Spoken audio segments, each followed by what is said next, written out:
today we're going to talk about the hydrologic cycle.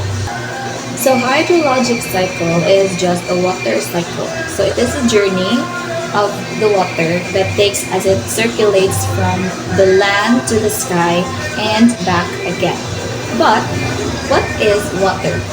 So water is a clear, colorless, tasteless, odorless liquid that is essential for plant, animal, and life, and constitutes in impure form rain, oceans, rivers, lakes, and etc. It is a neutral substance, an effective solvent for many compounds. As our previous teacher says, water is the most effective solvent on earth, and it is used as a standard for many physical properties. So now, let's talk about the three states of water. What are the three states of water? We have solid, liquid, and gas. So for example, when the water is solid, we call it ice. And when it turns to liquid, it's just water. Now, when it turns to gas, it is what we call vapor. What is the hydrological cycle? The total amount of water on the earth and in the atmosphere does not change, but the earth's water is always in movement. This means that even though water constantly moving and changing form from liquid to vapor to solid, the overall amount of water on the planet does not increase or decrease. Oceans, rivers, clouds, and rain, all of which contain water, are in a frequent state of change, and the motion of rain and flowing rivers transfer water in a never-ending cycle. It is always changing form and location, moving from ocean to the atmosphere to land and to back again. This circulation and conservation of Earth's water as it circulates from the land to the sky and back again is called the hydrological cycle or water cycle. How does the hydrological cycle work?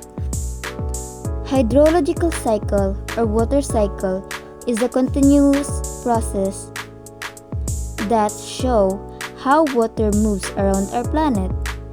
This movement is driven by various processes or the stages of the cycle.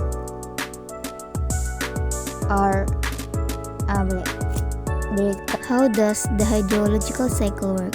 Hydrological cycle or water cycle is a continuous process that shows how water moves around our planet. This movement is driven by various processes. The stages of the cycle are evaporation, transpiration, condensation, precipitation, groundwater, and runoff. All of these are the stages of water cycle. My group mates are going to cover all the stages of water cycle in our presentation. Evaporation. Water transferred from the surface to the atmosphere through evaporation, the process by which water changes from liquid to gas. The sun's heat provides energy to evaporate the water from the Earth's surface. Land, lakes, rivers, and even oceans send up a steady stream of water vapor, and plants also lose water to the air, which is also known as transpiration. Suga-produce ang sun og solar energy, which warms the surface of water. The heat from the sun makes the water molecules move faster and faster until they move so fast and they escape as a gas. So the sun evaporates water sources and contributes to the formation of water vapor. This water vapor is accumulates sila sa atmosphere and forms as a clouds, which then mahimo silang rain in the future. It allows large amount of water to move from bodies of water on the earth up into the atmosphere. Wet surface can become dry after being exposed to the sunlight. Atong mga sinina is mauga after washing them. However, nakapoy mga disadvantages usahay ang evaporation, especially if time na sa ting-init. Mawala ang atong mga natural resources such as water, which is daghan kaayo ang garilay na mga animals and other organisms sa ato ang environment, especially kita na mga tao. The next one is the transpiration. It is the process of water vapor being released from plants and soil. Plants release water vapor through microscopic spores called stomata. The opening of stomata is strongly influenced by light and so is often associated with the sun and the process of evaporation. So, ang transpiration, mauni siya ang plant version of evaporation. Kaya di ba ang evaporation is occur man lang siya sa mga bodies of water and walay labot ang plants. So, plants' leaves has chlorophyll in them which possess an extra water. Therefore, this removal of extra water occurs only in green plants. Why? Nganon dili siya mahitabo sa uban plants or mga mushrooms and other algae. So, mahitabo lang siya sa green plants because ang kini sila is naa sila chlorophyll which is responsible sa photosynthesis, and kini na process is gi-involve siya og movement of water from roots through plants' leaves where water evaporates from stomata. Ang mga green plants is naa sila specialized tissues for water transport, while ang fungi and other algae lack chlorophyll and structures necessary for photosynthesis. Wala po sila specialized tissues for water transport unlike other green plants na naay xylem. So condensation is the process of a gas changing to a liquid in a water cycle. So it is where the water vapor in the atmosphere condenses and becomes liquid. So condensations can happen high in the atmosphere or at ground level. So it is the clouds were formed as water vapor condenses or becomes more concentrated. So after condensations, next is the precipitation. So precipitation is the primary mechanism for transporting water from the atmosphere to the surface of the earth. Okay, so precipitation is meet when the form clouds meet cool air over the land, and it will form of rain, sleet, or snow. So when it is triggered, water returns back to the earth. So what is groundwater? Ang ulan is musulod siya sa yuta, then muadto sa ubos hangtod nga makaabot siya sa impermeable layer sama sa bato or clay. This drop water is called groundwater. Ang mga lugar nga ang tubig sa ilalim sa yuta moaga sa kilid, gitawag siya og aquifer. So, unsa ang aquifer?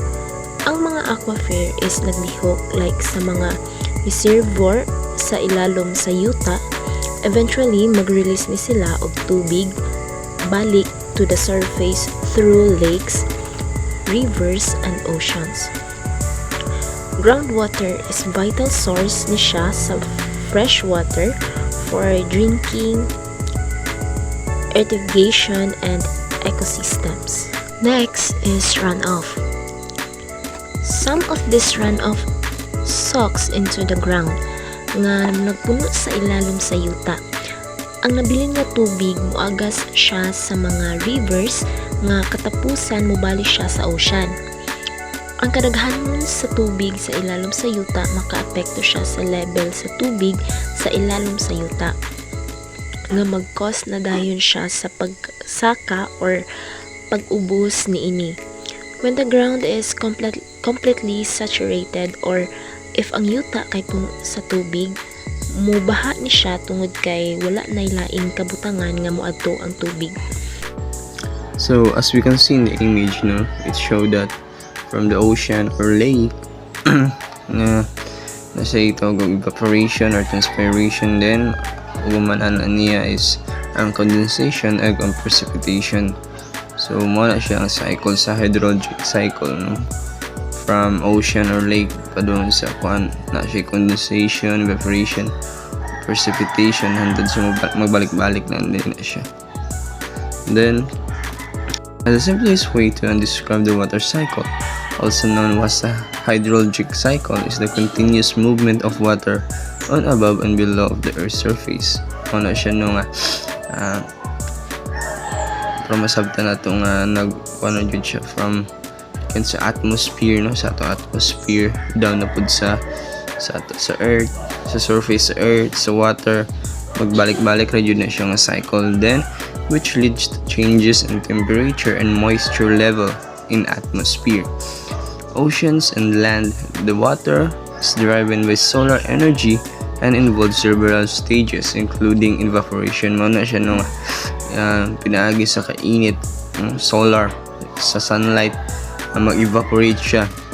Then pag umat sa evaporation, ay transpiration, no? Transpiration, ay condensation, na mag-condense ang tubig, magdikit sila, then precipitation man siya.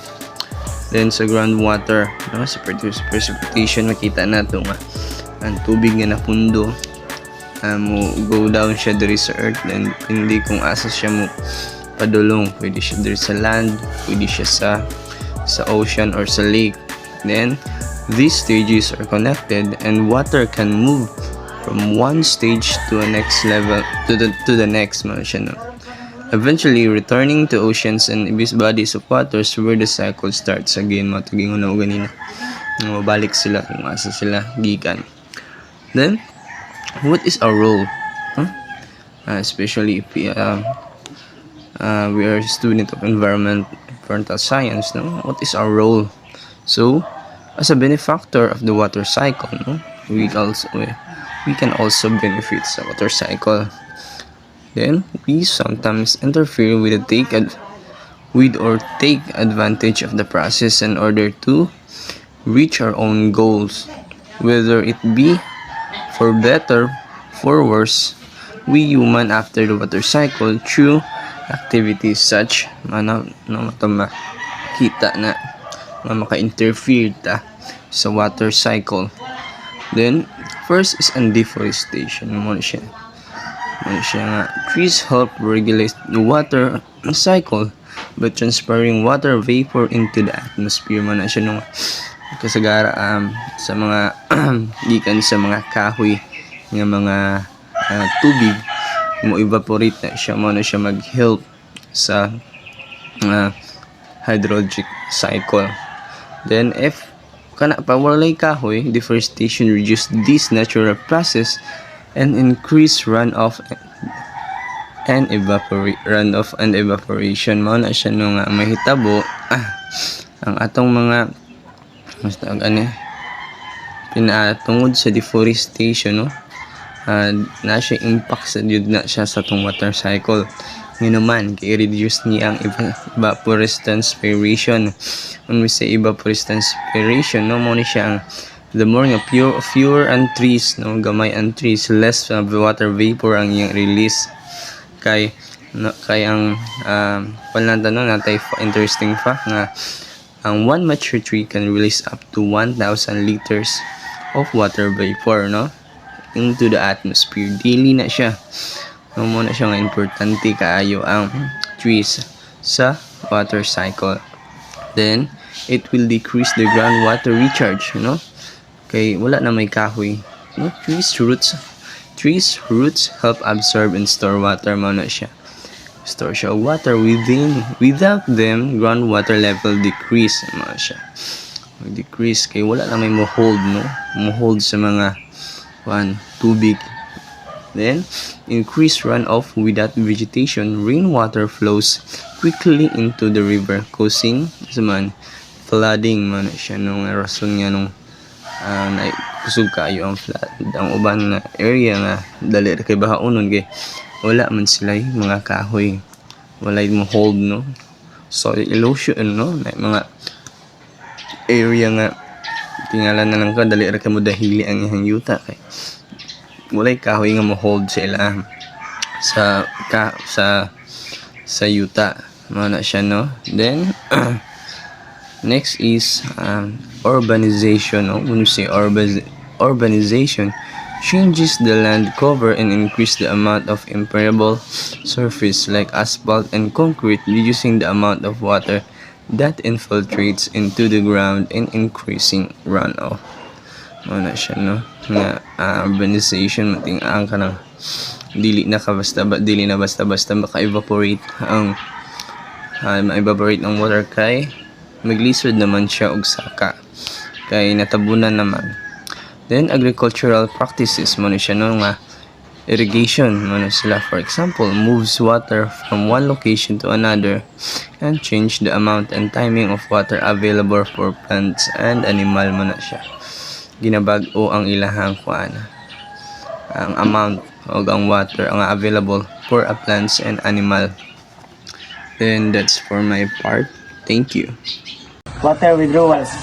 Withdrawing water from rivers, lakes, and aquifers for domestic, agricultural, and industrial use reduces the amount of water available for other parts of the water cycle and affects the ecosystem and the environments from which we collect water. Climate change. Human activities like burning fossil fuels and deforestation contribute to climate change, which can alter the water cycle by changing participation patterns, temperature, and evaporation rates. We have a various example how we protect our water cycle, but this is the vital example is to plant more trees in the upland area because this activity is to help with transpiration and maintain moisture in the air. By taking this activity, we can contribute the healthier water cycle and more sustainable environment. Why is the water cycle important? The water cycle is important because it maintains the Earth's water supply, supports the functioning of ecosystem, preserves climate balance, and provides humans societies with the fresh water resources they need to live. This continuous cycle allows for the relocation of the Earth's water sources to meet ecosystem, urban, industrial, and agricultural water needs, maintaining and sustainability and viability of the planet. This is Willie Chingnato Jr. Buna. King Lovely C. Telmoso, Regine A. Tanutan, Kimberly Vedra, Pagaduan. Bendoy.